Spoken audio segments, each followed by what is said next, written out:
back. Goes towards his brother, who's got a chance. It sits beautifully. Jarman from 25 metres will pop it through, and South Australia hits the front. Playing against your brother in those early days, did you rise a cog when you knew you'd be playing on him? I remember one day at Waverley, I think they knocked us off at the end.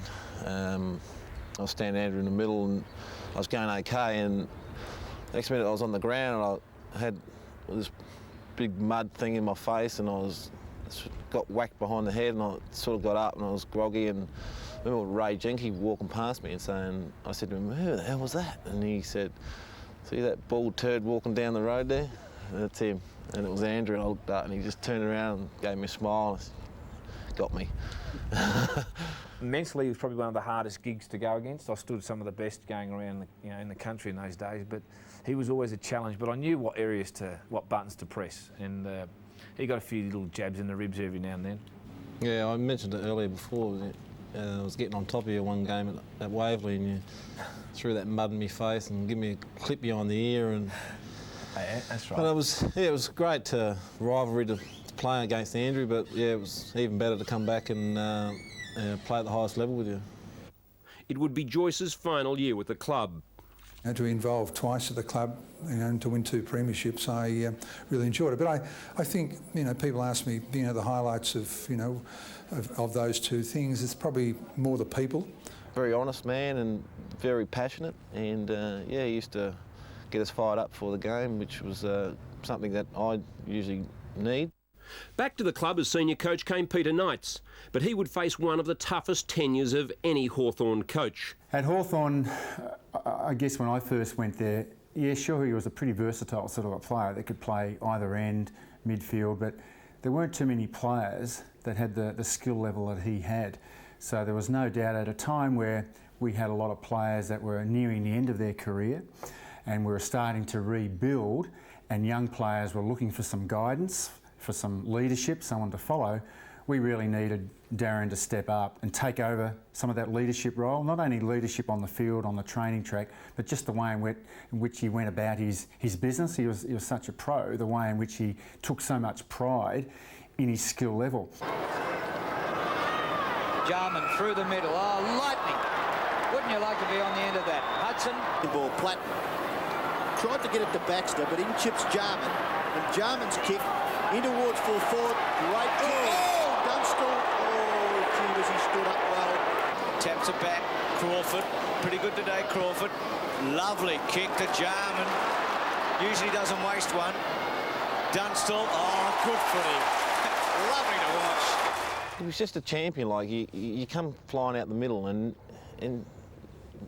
10 times out of 10, he'd be 10 metres in front of his full back, and he was just such a great reader.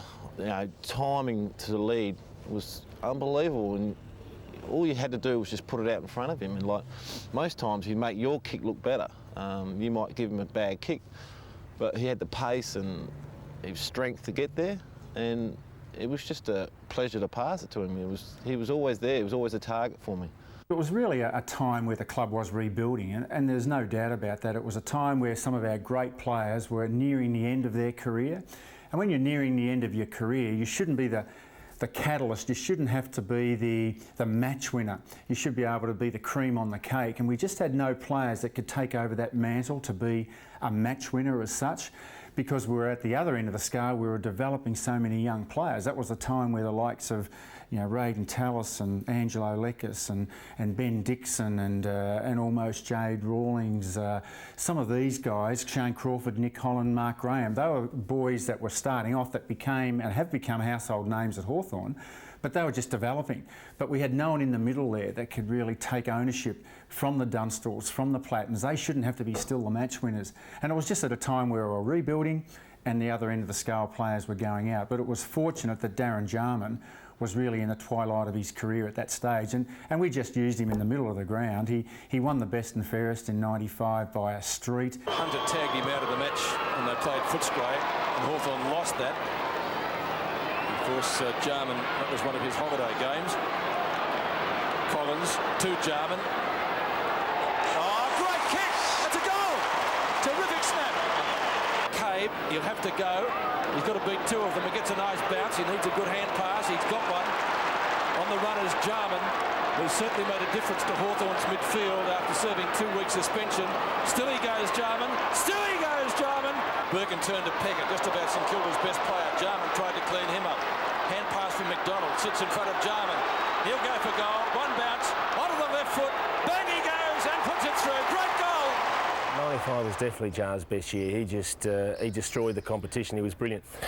Played a lot of the time on the ball, and Jar sometimes had a problem if he didn't get on ball and he had to sit on a half-forward flank and he got tagged by a particularly good defender. He had trouble getting into the game, but once he got on the ball, I mean, he just cut loose. And 95, he virtually played on ball all year, and he just destroyed the opposition. I mean, he won the best and fairest pretty easily. I think he was runner-up in the Brownlow. Probably would have been entitled to win it with the season he had. Unfortunately, we didn't have as good a year as a team, which probably didn't help him. He would get 30, 35 touches every week, which most good on-ballers do when they're in form. But his possessions are different to most others. I mean, if he wasn't kicking goals, he was setting them up, and he was just doing some amazing things. Away go the Hawks again. Shane Crawford through the cricket pitch area. Barnes can't reach him. Up the ground is Langford to Shepherd. Off to Jarman, who's been quiet, but his kick for goal is good. Great start to the Hawks. Plays on quickly out to Barnes, who's been mentioned, seems to be by himself all the time. Over to Hall, who offers the run to Scholl. Back to Hall. Hall in trouble. Gone. Stolen by Jarman. Jarman short. And fantastic skills of Darren Jarman. Cummings, there was a free kick in that passage of play, but the advantage with Essendon. Great smother, Jarman. Jarman into an open goal. Put down your glasses. The Hawks have got their second. That's probably the best year I've ever played, no question. Probably more consistent than anything. It was just, it was a real consistent year. And yeah, I just loved, as I said before, I was getting a bit older, so I was one of the leaders out there now, and it was just, yeah, the pressure was on to perform every week. A hand pass worth about 15 metres. Over the ball is Woods. He's claimed. Concedes some ground. Gets it across to Jarman. Brilliant catch. Mitten kind of on the lead. How was the kick? Centering kick up towards half forward. And the timely mark is taken by Alex McDonald. He wants to get on with it quickly. It's effective. Jarman is usually deadly accurate. He should goal from there, and he does.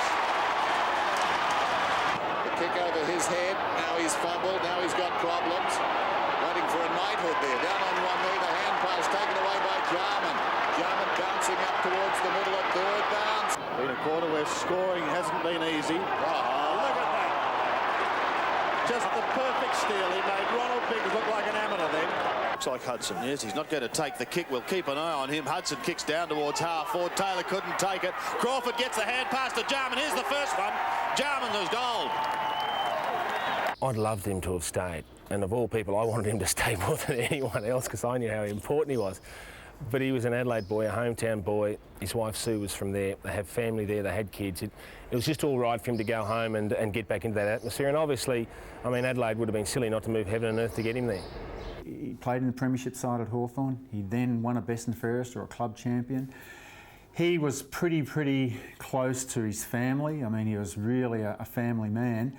And I think it was both he and Sue that really wanted to head back home to Adelaide. And it was at a time as well where things were really happening in football with the AFL and the Adelaide Crows. And I suppose he saw that as a natural extension of his development, that he had to come to Melbourne, and it was Hawthorn that he came to learn the caper, to serve his apprenticeship and make an impression in VFL and at Hawthorn, which he certainly did. And once he got to that stage, he just about achieved it all, but had always had the ambition to finish off his football back in Adelaide. The only pressure that came would have been from me, because I knew that my time was coming up, and I felt that Darren obviously had another 1 or 2 more years knowing when I was going to move on, and I just wanted to have at least a year with him in the AFL competition together, so we can actually look back in 10, 15 years' time and say, well, look, we had a year in '96, wasn't a pleasant year under Robert Shaw, but at least we played some sort of footy together. Can he keep it? He does. Costa, magnificent play. Drives into the pocket, and he finds Darren Jarman. He's right on 50. Is there a bit of magic? He runs around, takes a bounce, runs in, he's going to kick a goal. He'll bring the house down, and he has. Nice to finish the night with a highlight. In towards full forward, towards Jarman. Look at that kick. Superb stuff. Darren Jarman to boot his second, and as Malcolm said, his side's 20th. 25 metres out. He has finished in a blaze of glory with the 20th goal of the night. Andrew McLeod was very good early. He was probably a bit overweight, just a fraction, and he had a super pre-season, and you could tell he could read the game. His skills were second to none, and as you said, he was only a young kid, but you could just tell he was going to be a superstar. Now goes out wide and picks out McLeod beautifully. Off to Darren Jarman. Oh. Darren Jarman kicks and it's got their 19. He's a centreman, ruck rover type for Hawthorn, but this is where he hurt you. Gee, the breeze helped. Odds was huge over here, is equal to Don Bradman. That's how big he was, and yeah, he was doing the job. He kicked 100 goals a couple of times, and he, I think in '97 he did his knee, and that was pretty shattering for him. And yeah, he was a terrific fella. The lead is 13 points. A goal would be very handy. After the siren, he's got it. Kennedy's gone on to Robin, but it's gone over their head. Robin does well on the ground. Vardy, the youngster, kicks back into Jarman. Oh, this is where it's easy for him. Oh, look out. Put it down. Yeah, there's another one. Make it 5. After months of speculation, Shaw made his decision after another disappointing season. There are some personal reasons, I guess, and some factors that have influenced his decision. Shaw's 2-year stint in Adelaide has been a tumultuous period, both on and off the field. The Crows' decision to appoint a non-South Australian as coach has been a failure, with Shaw offering his resignation earlier this season after his family was the target of abuse. Under Shaw, the Crows managed only 11th last year, and this year, despite a big recruiting drive which netted Hawthorn's Darren Jarman, the club has again missed a finals berth. The circumstances of the season sort of haven't, unfortunately, given us the results we would have wanted. The hunt is now on for a new coach, with South Australia's favourite son and Channel 7 commentator Malcolm Blight the favourite. Other possibilities include Neil Baum, Lee Matthews and Mick Noonan. Football's worst-kept secret came into the open today when Blight was officially installed as the Crows' third coach. I felt something was going to occur, but I didn't. Look, it was brutal, and obviously everyone goes through it, but the fact is that I was disappointed that Malcolm actually didn't sit me down and explain to me why I was delisted as a senior player of the football club. And John Reid did the dirty work in that regard, so you've got to live with that, and that's probably how Malcolm approaches his football. But at the end of the day, you've got to let the water go under the bridge. So in some ways there was some writing on the wall, because a lot of us senior players were trying to pick up the pieces in regards to that year in '96. So, but at the end of the day, he made the right decision, because '97, '98 they won 2 flags. So Bridie's got the runs on the board. At the club champions dinner there would be further farewells. New skipper Mark Bickley on stage to farewell his 2 predecessors. Tony and Chris have both been captains of this football club. They've been honoured as club champions, and they've been selected as All-Australians. What they are on top of that is friends. And friends don't forget friends. And Chris and Tony, we don't intend to forget you. Thank you.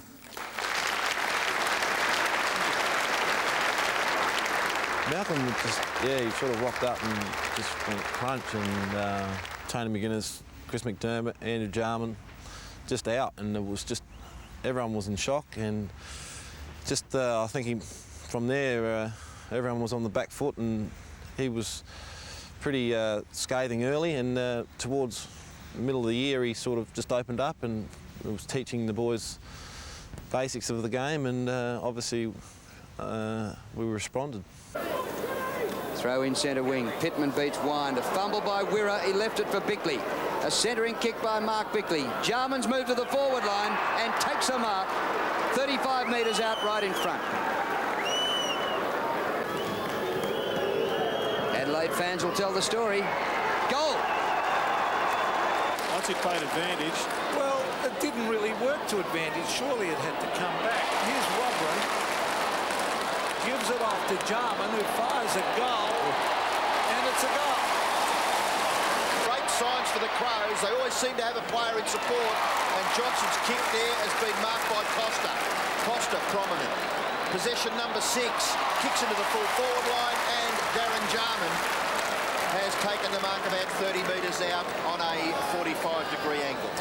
Saw him last week against the Bombers miss a couple of what looked like straightforward shots, but we'll watch this with interest, but he's put it straight through. I just felt comfortable being there, and he was teaching everyone how to play, and our skills were up, and yeah, it was just nice to be out there. He was attacking. He used to always say, if you kick 22 and they kick 21, we win. So, and that was the way we were playing. We were a very attacking side, and that was just a joy to play, sides like that. Rashudo now on the move, and look at Darren Jarman. He's kicked a couple. What about this one? Just turns Roos inside out. What football by Jarman! Tregenza dragged to the ground. James, you're going to get into strife too. Just able to get his left foot to it. Vardy goes back to Jarman. Put it down. Put it absolutely down to Darren Jarman. Thinking to himself, well, he's fallen over and there's two of us and I've got it. And next he says, oops. There's Jarman, spins out of trouble. Jarman bends it back. He's got it in any case. McKenna, here's a chance for the Crows. Vardy over the top. They've got a player on. It's Darren Jarman. He doesn't miss these. And he didn't. As everyone knows, once there's a ball out on a movement, once he gets it, he's got one-on-one. He's very, very, very difficult to beat. Under pressure, Ryan thrown off the ball. Great pick up by Jarman. Maybe a bit of magic at Football Park. Jarman has banged it through. Well, he's got 5 kicks and 3 of them have been frees. But what they'll be talking about tomorrow is the marking talk. Jarman, can he make it 7? Oh, he has! He can do no wrong. And Richard Osborne on the last line of defence draws the player, gives the hand pass away, intercepted. Marnie has lost it. It should result in a goal to Jarman. Yes! Short to Modra, too much carry on the ball. There's another push in the back, not played. Jarman, quick snap, he's got it. On that occasion, Bombers defending desperately. They haven't got the numbers here, but Danaher comes in, overruns the footy. Jarman loves these snaps. He looks pretty good. I think he's kicked his second. He had. There's plenty filling the hole in front. Modra did well. St Kilda had booked a berth in the grand final, and only the foolhardy would have suggested their opponents would have been any other than the Western Bulldogs.